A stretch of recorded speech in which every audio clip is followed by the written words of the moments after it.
Have you ever wondered how a car can drive itself with zero human input? You've probably heard of Tesla's autopilot or Waymo's robo-axis. But what kind of AI is behind the wheel? And will we really live in a world where cars no longer need drivers? Let's pop the hood and find out. Welcome to AI for Everyone, Autonomous Driving. So what is autonomous driving? Autonomous driving is all about cars being able to operate without human control. But it's not as simple as just self-driving or not. There are 6 levels defined by the SAE, Society of Automotive Engineers, and here's a quick breakdown.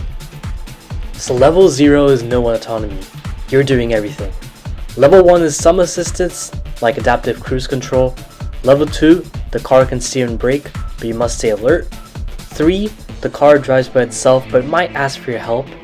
4 is where it's fully autonomous in certain areas, called geo-fenced zones. And level 5 is zero human input. You could literally sleep in the backseat, anywhere, anytime.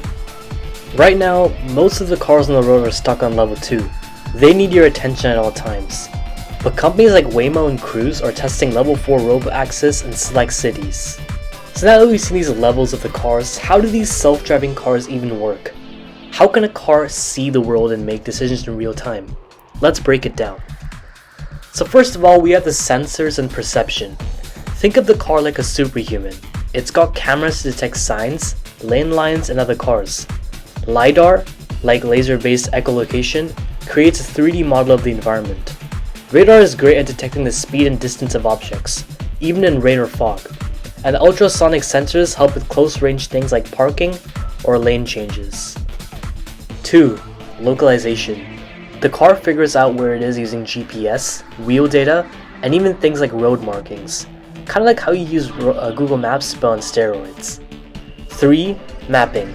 Self-driving cars use HD maps. These are insanely detailed maps with lane-level accuracy. They include traffic lights, construction zones, and even elevation changes. 4. Prediction and planning. Let's say a pedestrian is walking down a crosswalk. The AI predicts what might happen next. Will the pedestrian cross? Will that car merge? It's all about anticipating human behavior. Finally, based on everything it sees and predicts, the car decides what to do. Should it speed up, slow down, change lanes? Then it actually executes those decisions using precise acceleration, braking, and steering. And all of this, it happens in milliseconds. Every single second. At the core of all this magic is, you guessed it, AI. So there are multiple types of AI working together to make this happen. We have computer vision, which helps the car understand visual input, like stop signs, traffic lights, or a person with a stroller. Think of it as giving the car eyes. Next we have deep learning.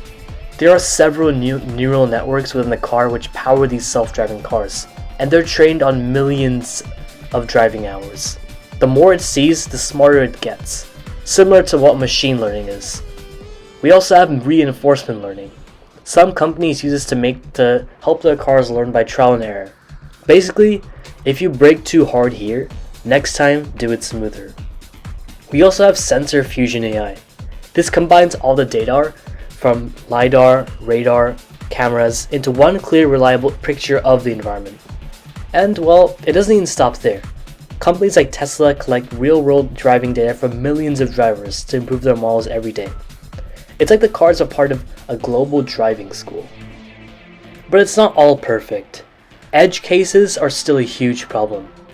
These are weird, rare, and unexpected situations that the car's never seen before. Like a pedestrian in a dinosaur costume crossing the street.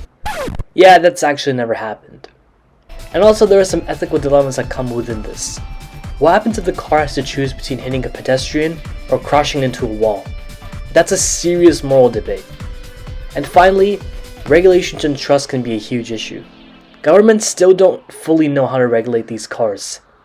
And people, many of them still don't trust them, especially after accidents like the Uber crash in 2018 or Tesla's autopilot incidents. So, will the roads of 2035 be filled with self-driving cars? Maybe. But for now, we're still testing, training, and building trust, 1 mile at a time. If you found this cool or learned something new, hit hit that like, subscribe, and drop a comment. Would you ride in a fully self-driving car?